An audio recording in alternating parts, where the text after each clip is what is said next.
Assalamualaikum warahmatullahi wabarakatuh. Saya Fatimah Wada binti Mazdi, nombor metrik 057052. Baiklah, persoalannya adalah merujuk kepada persoalan tersebut, terdapat beberapa perbezaan pandangan ulama dan juga hujah-hujah mereka berkaitan dengan pengetahuan yang diperolehi oleh hakim di luar mahkamah.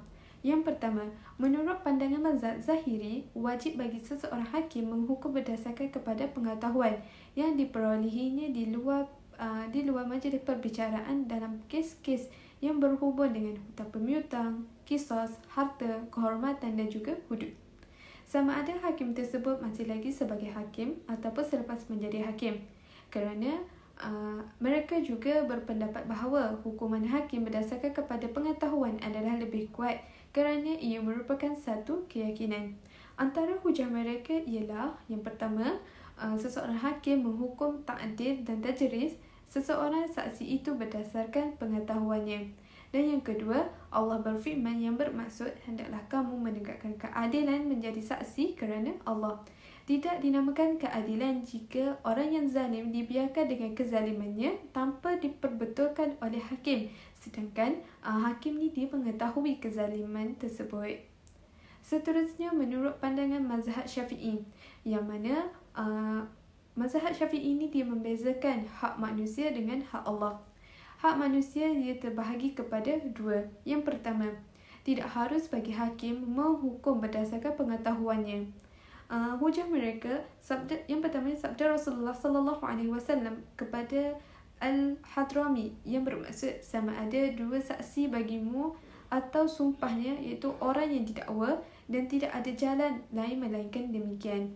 Hujah yang kedua, jika diharuskan bagi seseorang hakim menghukum berdasarkan pengetahuannya, tentulah pengetahuan dan maklumatnya ini seperti kesaksian dua orang saksi. Dan yang ketiga, menghukum berdasarkan pengetahuan hakim terdedah kepada tohmah, yang mana tohmah hendaklah dielakkan. Dan hujah yang terakhir adalah menghukum berdasarkan pengetahuan, menyebabkan hakim yang curang akan menggunakan kesempatan ini dengan menjatuhkan hukuman ke atas pihak yang tidak bersalah. Dan hak manusia yang kedua pula adalah seseorang hakim boleh menghukum berdasarkan pengetahuannya. Antara hujah mereka ialah yang pertama, hadis Rasulullah sallallahu alaihi wasallam yang bermaksud janganlah terhalang seseorang pun daripada kamu untuk berkata benar dengan apa-apa yang dilihat dan diketahui serta didengarnya kerana kehebatan manusia. Yang kedua, jika harus bagi seseorang hakim menghukum berdasarkan kesaksian saksi sedangkan dia tidak yakin akan kebenaran dan ketetapan mereka, tentulah lebih utama baginya menghukum berdasarkan apa-apa yang didengar dan dilihat oleh hakim kerana ia mengetahuinya.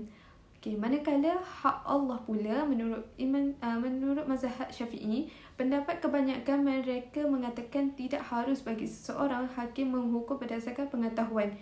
Hujah mereka, kata-kata Sayyidina Abu Bakar, jika aku melihat seseorang lelaki melakukan sesuatu yang boleh dikenakan hukuman hudud, tidak akan aku kenakan hudud sehingga kemukakan keterangan atau bukti kepadaku. Yang kedua, sunat menutup kesalahan tersebut. Dan hujah yang ketiga, hukum hudud hendaklah dielakkan daripada sebarang kesamaran. Pandangan yang ketiga daripada mazhab Hambali pula, seorang hakim tidak boleh menghukum berdasarkan pengetahuannya dalam kes-kes yang berhubung dengan kes hudud dan juga bukan hudud, sama ada pengetahuannya itu diperolehi sebelum ataupun sesudah ia menjadi hakim. Hujah mereka yang pertama, sabda Rasulullah sallallahu alaihi wasallam yang bermaksud, aku adalah seorang manusia dan kamu telah datang kepadaku agar aku memutuskan pertikaian kamu. Mungkin ada di antara kamu yang lebih betah mengemukakan hujahnya daripada yang lain, maka aku pun memberikan hukuman untuknya berdasarkan apa-apa yang aku dengar.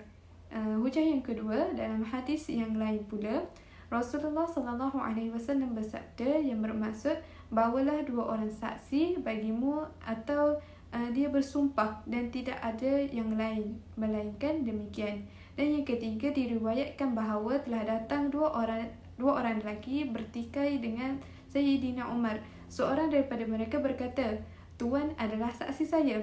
Saidina Umar berkata, jika kamu berdua mahu aku menjadi saksi, aku tidak akan menghukum, atau aku menghukum tetapi tidak menjadi saksi. Dan seterusnya hujah mereka ialah menghukum berdasarkan pengetahuan hakim akan menyebabkan tohmah dan ada kalanya membawa kepada menghukum berdasarkan keinginan dan juga hawa nafsu. Manakala golongan Hambali juga telah menolak hujah yang mengharuskan seorang hakim menghukum berdasarkan pengetahuannya berdasarkan hadis Rasulullah SAW ketika baginda bersabda kepada Hindu iaitu isteri Abu Sufyan, ambillah secukupnya daripada Abu Sufyan untukmu dan juga anakmu secara baik.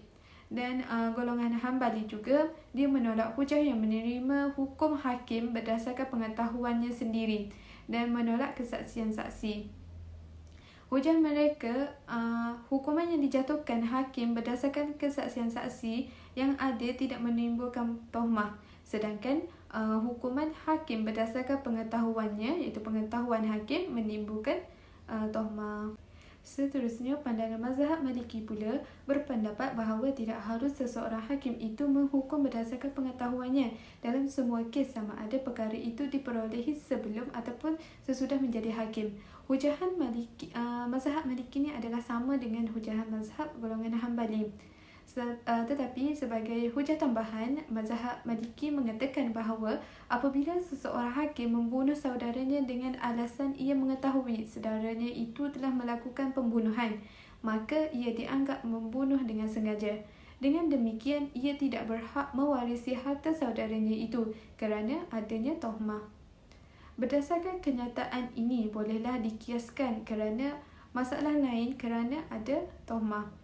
Dan akhir sekali, menurut pandangan mazhab Hanafi, berpendapat bahawa seseorang hakim boleh menghukum berdasarkan pengetahuannya dalam perkara yang berhubung dengan hak manusia jika pengetahuannya itu diperolehi semasa ia memegang jawatan hakim. Tetapi dalam kes-kes hudud yang merupakan hak Allah semata-mata seperti zina dan minum arak, maka berdasarkan istihsan, lebih baik hakim itu tidak menghukum berdasarkan pengetahuannya. Sebaliknya, dalam kes curi, harus bagi hakim itu dia menghukumkan tentang kedudukan harta yang dicuri, tetapi tidak menghukum pencuri supaya dipotong tangannya. Dalam kisah dan hudud kerana qazaf, tuduhan zina tanpa bukti yang sah, hakim boleh menghukum berdasarkan pengetahuannya. Akan tetapi, jika seseorang hakim tu dia mengetahui tentang sesuatu kes sebelum ia dilantik menjadi hakim, tetapi kes itu dikemukakan kepadanya selepas ia menjadi hakim, menurut pendapat Abu Yusuf dan Muhammad, ia boleh menghukum berdasarkan pengetahuannya. Tetapi Imam Abu Hanifah berpendapat tidak harus ia berbuat demikian. Maka dengan ini kesimpulannya, menurut pandangan-pandangan ulama, tidak mengharuskan seseorang hakim itu dia menghukum berdasarkan pengetahuan yang diperolehi di luar mahkamah kerana hujah-hujah golongan yang menolak adalah lebih jelas. Wallahu a'lam. Sekian, terima kasih.